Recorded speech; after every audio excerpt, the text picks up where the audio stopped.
Greetings and welcome to First Impressions, a production of Marginalia Radio. I'm your host, Art Remillard. Joining me is Luís León. He is Associate Professor of Religious Studies at the University of Denver.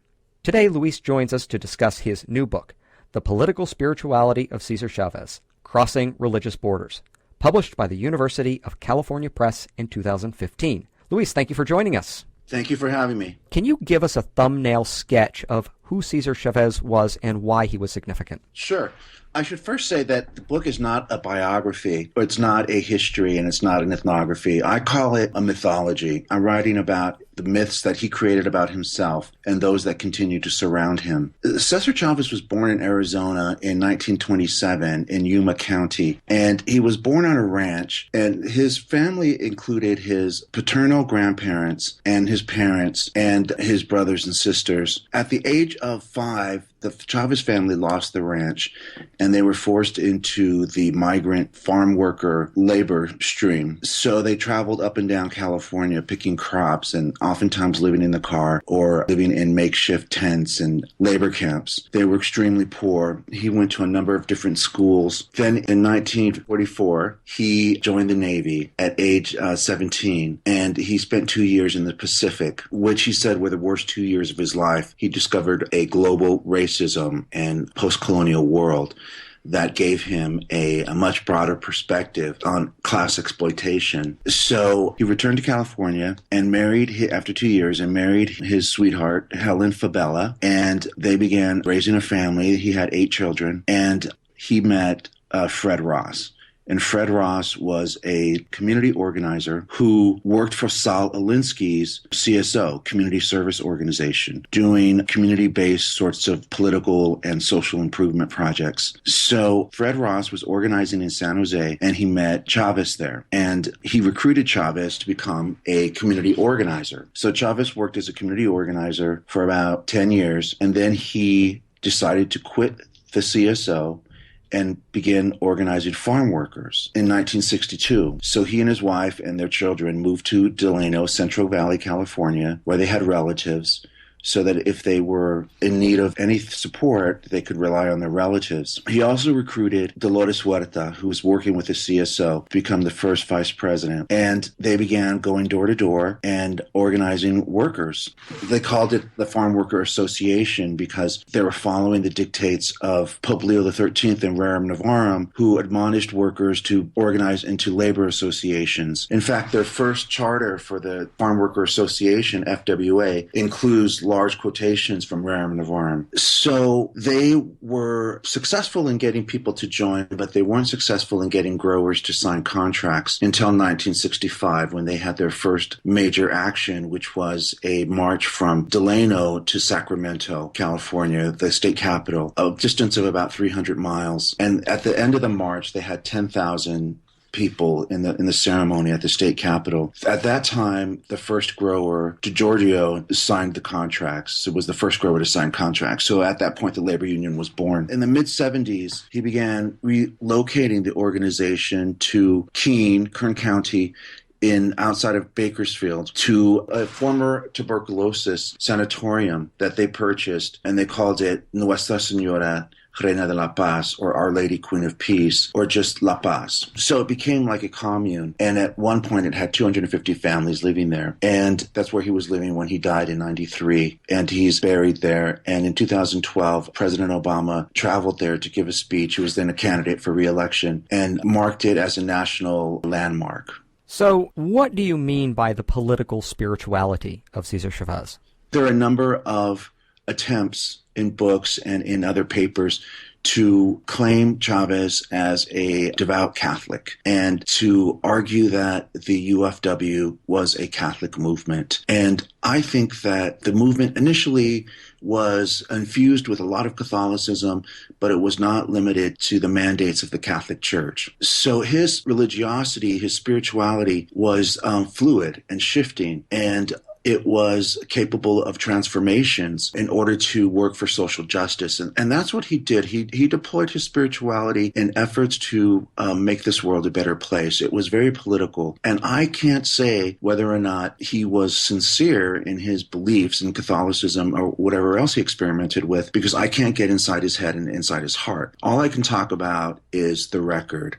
So rather than writing about his spiritual biography or his religiosity or his religious commitments, which many other authors have tried to capture and claim that they've got the true Chavez, I could only write about the record. And the record conflicts. There's a number of places where he claims different things about what he believes and what his commitments are. And I'm not saying that in terms of social justice. He was always committed to social change, and his politics were always very clear. But in terms of his religiosity and his spirituality, it shifted and evolved.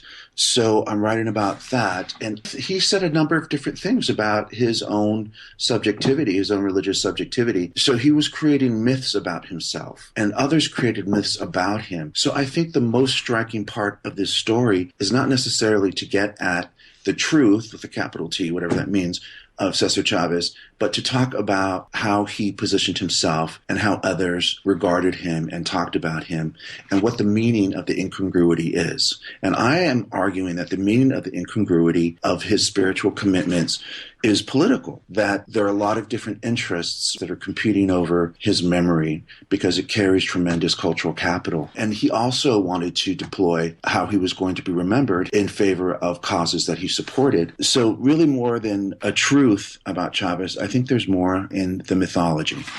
How are you using spirituality uniquely in the telling of the story? Very carefully.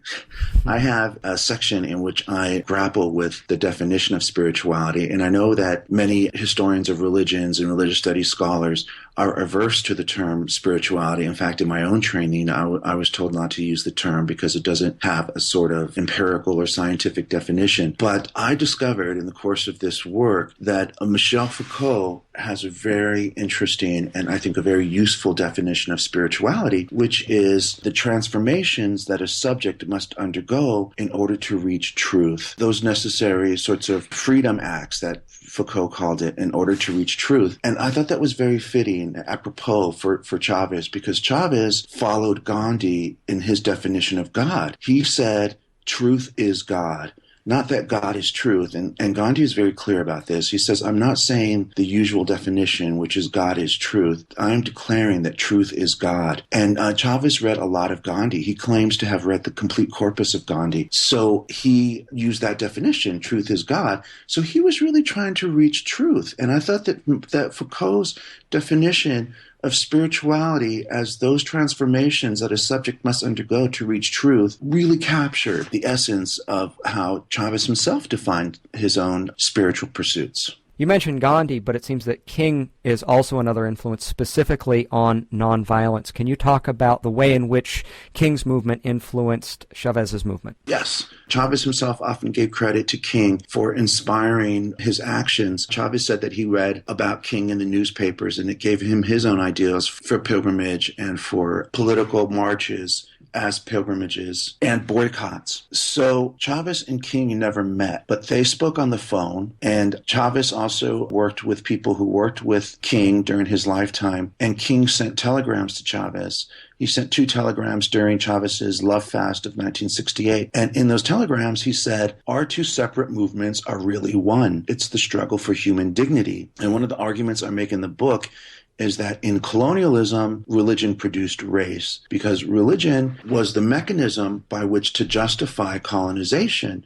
So black and brown peoples were deemed less than human and therefore in need of Christian civilization. So what happens when colonialism ends is that the ideology remains that somehow people of color, colonized people, are less than human. And what then Gandhi, King, and Chavez, the way that their movements are braided is in this effort to rehumanize people of color. And in order to do that, they had to tell grand narratives about God and about the order of society and the order of humanity. They had to create myths. So again, the category of myth is really important here because they had to re-narrate the world in order to rehumanize people. And in doing this, Chavez took his cues from King and from Gandhi because their constant refrain at the end of the day was, we are human. We are completely human. We are children of God. We are equal to all of God's creation, all of humanity. So in that very broad kind of theoretical sense, but there were also other ways that Chavez took cues from King. And I think the most salient is in the form of prayer pilgrimage, what King called prayer pilgrimages. And Chavez also named his marches pilgrimages. But Chavez took a more Catholic spin and claimed that his marches were penitential. They were requests to ask God for forgiveness of their sins, but they were also political, obviously. So there's a way in which he fused religion and politics like King. After King was assassinated, Chavez developed a working relationship with Coretta Scott King and with Ralph Abernathy and the SCLC. Coretta Scott King became really important to Chavez's movement. She appeared when he was jailed. She visited him in prison a number of times, in jail a number of times. She was present at his fasts. He was awarded the second annual Martin Luther King Peace Prize for nonviolent political action. The first was awarded to Andrew Young, and these were awarded directly by Coretta Scott King. So their collaboration was very important for his movement. This certainly was an ecumenical movement, but Catholicism absolutely figured prominently in it. Can you talk about how Catholicism influenced both his identity and the identity of his movement? Yes, he was baptized Catholic, and as a child, he didn't regularly attend church. His paternal grandmother, who we called Mama Tella, was raised in a convent, and she was able to teach him the catechism so that he was confirmed even though he had never actually attended church or catechistic classes. So I think that the way that Catholicism influenced him the most was its emphasis on the community. For Catholics, as you know, salvation occurs through the communion, and that's how Chavez really organized his movement. It was about the collective. That was in his DNA. He could only think in communal terms. He was not about the individual or individual salvation. His theology was one of sacrificing one for another. That was his main sine qua non, is the sacrificing of one for the greater good. I think that for better or for worse, and he's been criticized a lot for this, he had a sort of papal identity. I mean, his movement was not a democracy. It wasn't. It was more of a papacy where Chavez had complete control. And there's been recent work that has criticized him for the authoritarian aspect of it, but I attribute that to his Catholicism. He had a very clear set of ideas, and he had a very clear vision for what the UFW, the United Farm Workers, which evolved from the Farm Workers Association, should be. And it wasn't about, I mean, he had a lot of outside influences. There were priests and nuns and Protestant ministers and rabbis who were involved in the movement, who lived at La Paz with him, and they were volunteers who came from all over the world, really, to work with him. But he didn't want people to change the ethos of the movement. He had a very clear idea of what it should be, and he was not very open to dissent. If someone dissented, they were out. He didn't want to hear criticism or dissent. He was very clear about what the movement should be. So I think I say in the book it was a result of his catechistic excess. He was papal. He was the Pope, basically, and he had the archbishops, and he had a hierarchy set up. So in its structure, in its philosophy, I think the UFW was a primal Catholic organization, but it was not limited to the mandates of the Catholic Church. They were interested in Catholic ritual and Catholic symbols, but Chavez had his own sins and methods of salvation. And one of the ways that I argue this is that Chavez was committed to LGBT rights. And in fact, the godparents of his first two children was a lesbian couple. And he was involved in early marches for money to confront the AIDS crisis and for LGBT rights. And so he was at odds with the church and on at least that issue, though he had a great deal of Catholic support. But he also had Protestant ministers. Chris Hartmeyer was a Presbyterian minister, and he was his right-hand man. And some of the mythology is that Hartmeyer wrote some of Chavez's most powerful speeches, his most well-known speeches, and we don't know whether that's true or not. I asked Chris Hartmeyer, and Chris said no, that it was Chavez who wrote them. But there are books that claim that Chris Hartmeyer wrote them. In any case, It was widely ecumenical. He had priests, he had liberation theologians, he had rabbis, and he practiced meditation, and he had followers of Gandhi who were Hindu. There were Muslims involved in the UFW. In fact, their first martyr, who they called him a martyr, who was killed on the picket line, was a Muslim, and they held a very religious Muslim funeral for him. So it was Catholic in one sense in the structure and the philosophy, but it wasn't limited to the mandates of the Catholic Church. You mentioned his support for LGBT rights, and I want you to talk a little bit more about his take on gender. And maybe a place to start is Alex Donis's Che Guevara and Cesar Chavez. Could you explain that painting and then its significance? Sure. Alex Donis, an LA-based Chicano artist who abbreviates his name, so it's Adonis or Adonis, created a exhibit that showed in San Francisco at Galeria de la Raza in the Latino community on 24th Street in 1992, which he called Bésame Mucho, which was part of a larger collection called My Cathedral. And in it, he shows very famous public figures embracing and kissing. Included are Jesus and Lord Rama, Madonna and Mother Teresa, and Cesar Chavez and Che Guevara. So he was really troubling this macho identity. So what happened is the vandals broke into the exhibit, and out of the 20 or so images, the only ones that they destroyed were Jesus and Lord Rama and Chavez and Che Guevara. They destroyed those images, so they're no longer existent. But I thought it was very apropos because Chavez was involved in the project of disrupting machismo. He spoke out against machismo often, and he exhibited in his life anti-macho behaviors. In fact, one of his nicknames was the anti-macho. They called him the anti-macho. So in his own domestic activities, taking care of the children, but also in that he elevated women. One of Gandhi's precepts was the uplift of women. Whether he achieved that or not is debatable, but that also was one of Chavez's goals, was to uplift women. And of all the civil rights leaders at that time, he was the only one who had a woman as his vice president. And she was as equally powerful in the organization, nearly as equally powerful as Chavez was. And she argued with him a lot. So by putting women on equal status, by participating in domestic activities, taking care of children, and in his relationships with other men, rather than trying to one-up one another, what Octavio Paz has called the ethic of chingar, or the ethic of violation among men, he modeled in his relationships of a loving, nurturing, affectionate embrace of other men, particularly with Fred Ross, his mentor, who Dolores Huerta said in one of the biographies published in 1974 that Fred loved Cesar more than anyone, even more than Cesar's wife and kids. And that love was reciprocated by Chavez, as exhibited in the eulogy for Fred Ross, where he said he loved Fred Ross, and he read these letters between the two, which said, "I'd really rather see you than write to you," and in his support for LGBT rights. So he was disrupting this negative machismo that creates competition among men to be el más macho, or the alpha male. He disrupted the ideal of men don't participate in domestic activities, and he was elevating women, and women had played prominent roles in the UFW, not only Dolores Huerta, but there were a number of women who played prominent roles.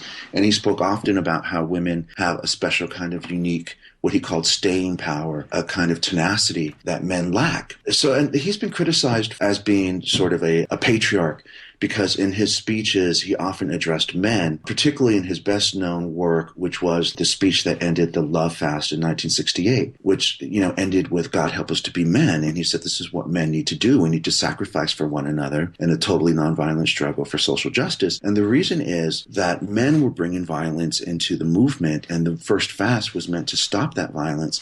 So he was addressing men, and he thought men were the problem. So he would constantly say, this is what men need to do, because he didn't think women were the problem. He thought women were the solution. So he was very active in trying to disrupt machismo norms. Last question. What do you want readers to take away from this book? I'd like readers to get a sense for the complexity of Chavez, and I'd like readers to understand that his religion was, and I can't say whether he was sincere or not, he probably was sincere. His brother, who I interviewed 2 weeks before he died, said that he was a sincere Catholic, and those around him understand him as a sincere Catholic. He didn't identify himself as a Catholic. He identified himself as a Christian more broadly, and I know that Catholics are Christians. There's no question about that. But the fact that he used the generic term Christian was meant to appeal to a number of different constituencies, not just Catholic. So I'd like people to understand that his spirituality was used as an instrument for social justice and to dignify human life, and that when he's understood more broadly as a humanist, as someone who is interested primarily in human flourishing rather than service to any particular denomination, I think he's much more admirable that way, because his first question wasn't, how do I please God or how do I serve the church? His first question was, how do I create human flourishing and alleviate suffering and misery? So what I'd like people to understand about him is that he was a humanist. Well, on that note, we will conclude this episode. Again, the book is The Political Spirituality of Cesar Chavez, Crossing Religious Borders. Thank you to Luís León for joining us, and thanks to all of our listeners for tuning in. Have a great day.